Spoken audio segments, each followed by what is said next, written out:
The Supreme Court today revealed parts of the Mudgal panel report on the IPL fixing and betting scandal. Charges of a cover-up mounted on exiled BCCI President N.Srinivasan, his son-in-law Gurunath Meyyappan and Raj Kundra have been indicted for betting, and IPL CEO Sundar Raman, despite knowing this, didn't act on the two. So will the Supreme Court now act on the guilty in the next hearing on the 24th of November? Take a look at this comprehensive report.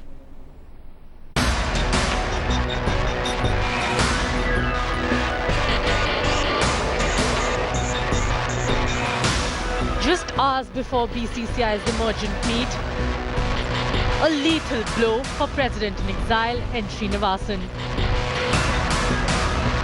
The findings of the Mudgal report are now public, and the report has raised various questions on his role as BCCI President. Yes, the Mudgal panel cleared him of match fixing. Yes, the Mudgal panel even cleared him of not scuttling probe into match fixing. But the report also says that Mr. N.Srinivasan was aware of the violations made by a certain player.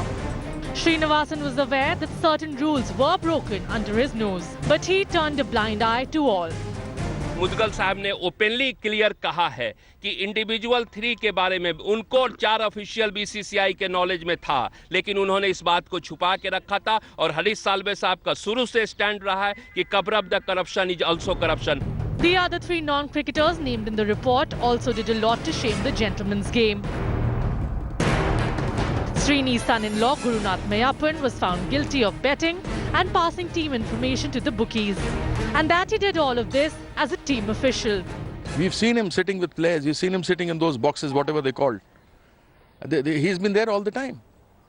So what else? He changed his Twitter handle after this case came into light. So whom they're trying to fool? The buck didn't stop at Chennai only. Rajasthan Royals co-owner Raj Kundra faces serious charges as well. The report finds that Kundra was indeed placing bets through a punter friend and had even introduced a player to a bookie. And finally, IPL CEO Sundar Raman. Raman was expected to ensure that the gentleman's game is not shamed. But he failed. According to the report, Raman was aware of Meyyappan and Kundra's activities. Raman didn't only fail to stop them, but himself had contacted a bookie 8 times during a season of the IPL. The Pandora's box has just been opened. The roles of non-cricketing players have finally come to light. But now, the big question is, will the BCCI overlook Supreme Court's observations and allow Srinivasan to contest the elections? And will the Supreme Court on 24th November name and shame even the players who dirtied the gentleman's game? There was never a doubt that N.Srinivasan is not directly involved in either betting, spot fixing or match fixing. But the charges of a cover-up still stand against BCCI's top boss.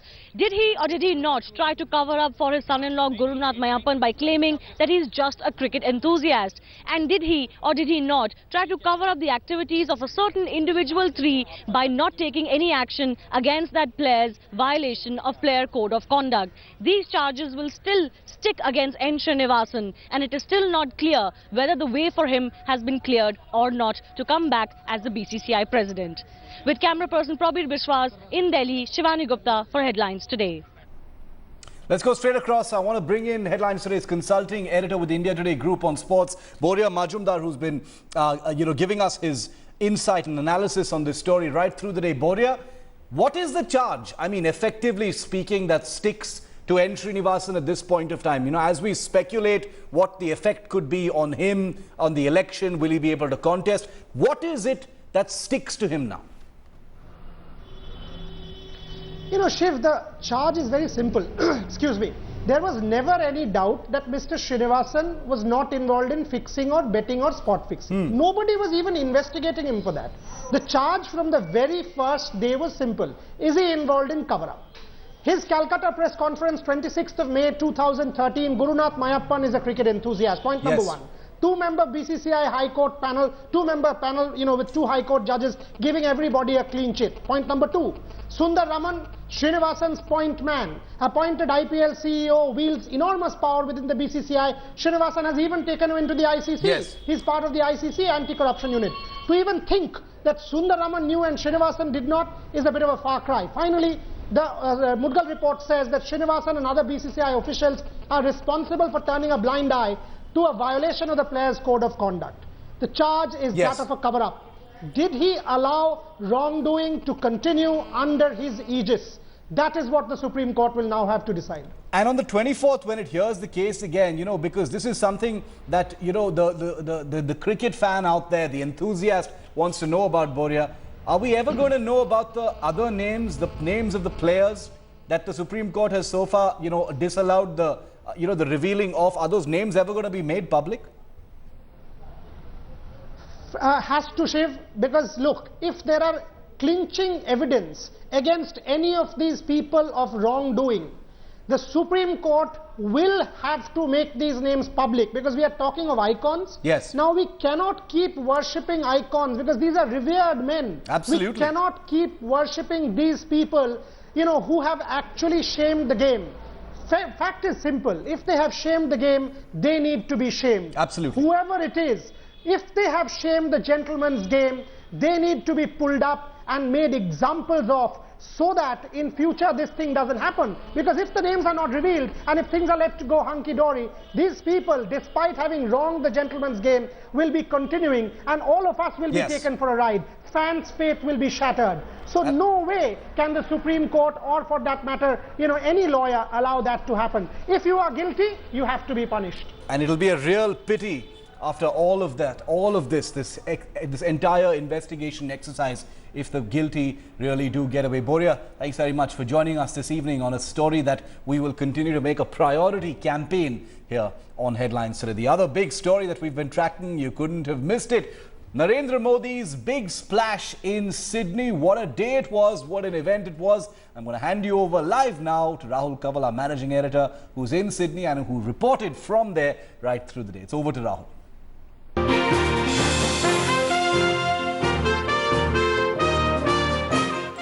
Good evening and a warm welcome. You're watching a Headlines Today special presentation being brought to you tonight from the Sydney Olympic Park Arena. We're right outside the Allphones Arena. The party is over, the crowds are gone, the music has died. But what a party it was this morning. We kickstart Centre Stage tonight by bringing to you the best of the carnival that played itself out right outside the Olympic Park Arena. There was Bhangra, there was Gidda, there was Dhol, there were Maharashtrian bands, there were South Indian bands, there were Bengali bands, there were even Tibetans who'd come here to cheer Prime Minister Narendra Modi.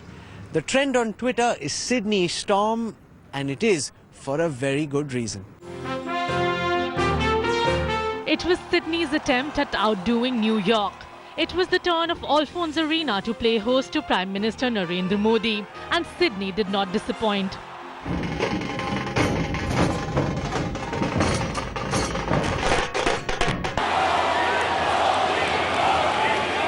The Prime Minister arrived to chants of his name and Vedic mantras.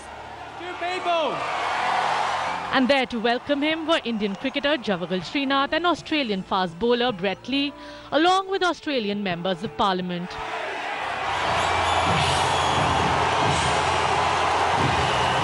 It was after 28 years that an Indian Prime Minister was in Australia.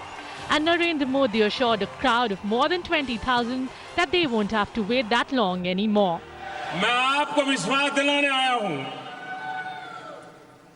Australia में रहने वाले मेरे देशवासियों, अब आपको कभी 28 साल इंतजार नहीं करना पड़ेगा।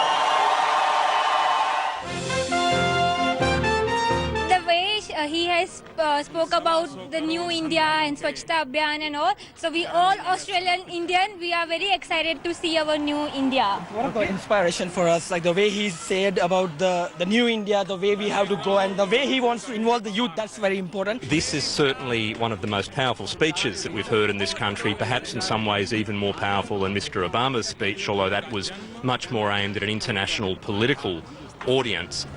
Narendra Modi had the audience hooked for close to 1 hour that he spoke. Modi's Sydney Opera was a big hit. With Rahul Kaval in Sydney, Bureau Report, Headlines Today. I heard the Prime Minister at New York's Madison Square Garden, and I was here at the Olympic Park Arena to listen to the Prime Minister once more. He seemed to have bettered what he did at the MSG. The speech had more breadth, he touched a greater number of issues, and the response from the audience was remarkable. There were moist eyes all around, people choking with emotion as they heard the Prime Minister speak. The Prime Minister of India hasn't been to Australia for more than 28 years. That's what made this occasion that much more special. So sit back as we recap some of the key moments from the Prime Minister's speech at the Alphonse Arena. Bharat के प्रधानमंत्री को यहां आने में 28 साल लगे।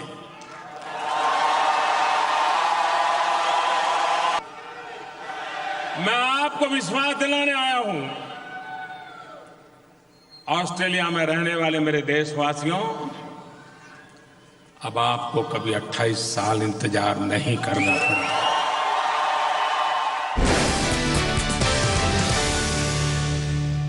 2019 महात्मा गांधी की 150वीं जयंती आ रही है। महात्मा गांधी ने हमें आजादी दी, हम गांधी को क्या दें? कम से कम साफ सुथरा हिंदुस्तान तो उनको चरणों में धरे हम। जिस देश के पास इतने नौजवान हो, वो देश के नौजवान अपने कौशल्य के द्वारा, अपने सामर्थ्य के द्वारा दुनिया को क्या कुछ नहीं दे सकते हैं। बैंक अकाउंट इतनी सामान्य बात है। हमारे देश में बैंकों का राष्ट्रीयकरण हुआ था और यह सपना देखा गया था गरीब से गरीब व्यक्ति बैंक में जा पाएगा। आपने भी किसी गरीब को बैंक में नहीं देखा होगा। जब हिंदुस्तान में थे कभी देखा था? अब मैंने सपना लिया है कि मैं चाहता हूं गरीब का बैंक में खाता हो।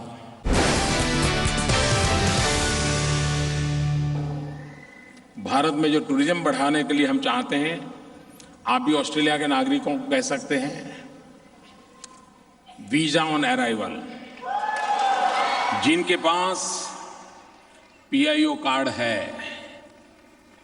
उन सबको अब आजीवन वीजा मिल जाएगा।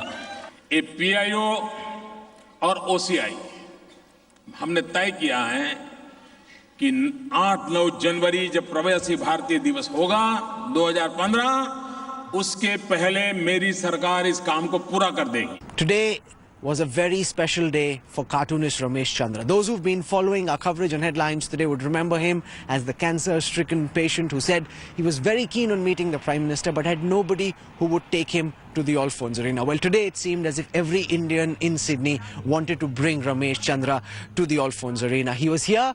He was awarded a hero's welcome. In fact, he was the first person the Prime Minister met when he entered the arena this afternoon. And Ramesh Chandra welled up with tears when we met him later. He was just completely over the moon, unable to believe that he'd been able to fulfill his dream of meeting Prime Minister Narendra Modi.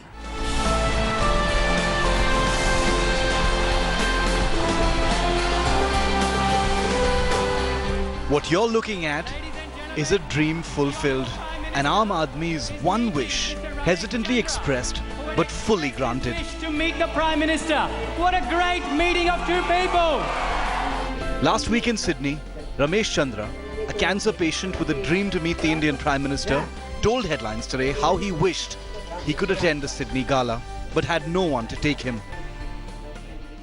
I'll be very much happy if I get a chance to see him personally, because I'm very happy. And taking me there, I'll be very, very happy. The very next day, clearly moved by Chandra's story and wish, the Prime Minister himself personally replied, assuring the senior citizen that he would be a guest of honor at the event. I'm very happy about this, extremely happy to. This is a very good occasion for me to see such a great person, you know, in person. I had to see him. It is quite a very interesting in my life, you know. That's I'm very much grateful to him. And finally, on Monday, it all became real for an ailing Indian in a foreign land. आपकी जो तमन्ना थी मोदी जी से मिलने की, पूरा कर दिया आपने, हमारी तमन्ना पूरा कर दी। नहीं, हमें बड़ी खुशी हुई कि आप यहाँ पे आ पाए, कि प्रधानमंत्री ने आपकी कहानी देखी। With Rahul Kanwal in Sydney, Bureau Report, Headlines Today. The one man who's been working behind the scenes to put this spectacle together is BJP General Secretary Ram Madhav. We've had a big success in New York. Sydney was a big success too. The next focus is the Wembley Stadium in London, where the BJP is attempting to get more than 1 lakh people together. Here is Ram Madhav speaking about why this spectacle goes just beyond the song and the dance and is actually forging a bond amongst members of the Indian community and bringing them together as one lobbying force for India. The Prime Minister just delivered a super successful speech at the Sydney Olympic Park Arena, and joining us now is the man who's been working behind the scenes in trying to put this speech together. Senior leader of the Bharatiya Janata Party, Mr. Ram Madhav. You must be very relieved, very content. You were here in Australia working with the communities. Is this how grand you thought this would end up? We were sure from the beginning that it would be an equally magnificent show as it was at the Madison Square Garden 2 months ago. And all the credit goes to 200 plus organizations of Indian community that have come together to make this event such a mammoth one. More than 15,000, 16,000 people inside the auditorium and many outside. It's a historical event here. You were at the New York Madison Square Garden, you were here at the Alphonse Arena. Which one do you think was the better speech? There's no reason to compare these things and try and say that this is better than that. But both events are very big events. Both showcased the unity of Indian community. That is the most important thing. No, I'm talking about the breadth of topics covered, the speech, the response from the audience. One thing is sure. In terms of the size of the community, Australia is 1/10 compared to US. Still, the Karyakartas here were able to pull out such a mammoth event. Definitely, we are very happy about the turnout here. And there was a security guard who was sitting next to me. He said that when Bruce Springsteen comes and performs, when Mick Jagger came and performed recently, even he didn't get the kind of rock star reception that the Prime Minister got. And the Prime Minister was visibly kicked by it. I must tell you that this auditorium has never been used by any politician, forget about a foreign politician, not even by an Australian politician. So to mobilize so much of a crowd is not an easy thing. What's the message that you think is going out? Because today there were events by the Italian Prime Minister, by the German Chancellor, Obama spoke in Brisbane, and then you've got this big Indian Jamboree. What's the message in your view that goes out? The Prime Minister Modi's central message everywhere has been that, you know, firstly, that Indian community should stand united and they have to serve their respective countries, but also they should strengthen his hands in his tireless efforts to develop India into a developed country. So the central message everywhere has been the same, that we all should be united in our own countries and serve India. You had a big success at the Madison Square Garden in New York. Sydney's Alphonse Arena was also a big success by all measure. What's next on the Prime Minister's agenda? What's next on the BJP's agenda? No, as I said, BJP has no agenda about these events at all. This is Prime Minister's of his own decision whenever he decides to travel to another country. One thing I can tell you, Rahul, everywhere, whether it is a small country or a big country, everywhere, Indian communities, you will find similar enthusiasm that you have seen here in every country. Everywhere they want to organize a big, huge reception for Honorable Prime Minister. Today, Prime Minister Saab is so very hugely popular with Indian community people. So I am very sure that wherever he goes, he will receive the same kind of reception. After New York and Sydney, the next big congregation of Indians is in London. That would be a natural target, wouldn't it?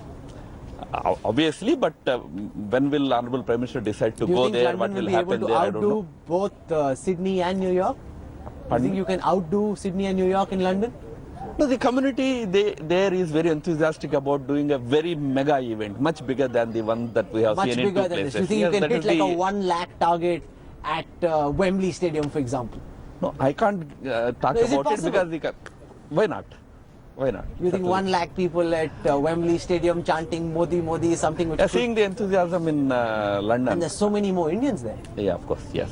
That's all we have time for on this special broadcast being brought to you tonight from Sydney. This is where we wrap up our coverage tonight. I hope you enjoyed it. It's been a very, very long day. We have an early morning flight tomorrow and we're off to Melbourne, where the Prime Minister will first attend a reception thrown by the Governor, and then there will be the final event thrown by Tony Abbott, the Australian Prime Minister, at the Melbourne Cricket Ground, where several top Indian and Australian cricket legends will be present. And Headlines Today will be at hand to get you all the latest from Melbourne. So thank you very much for tuning in tonight. News and updates continue when we come back on the other side.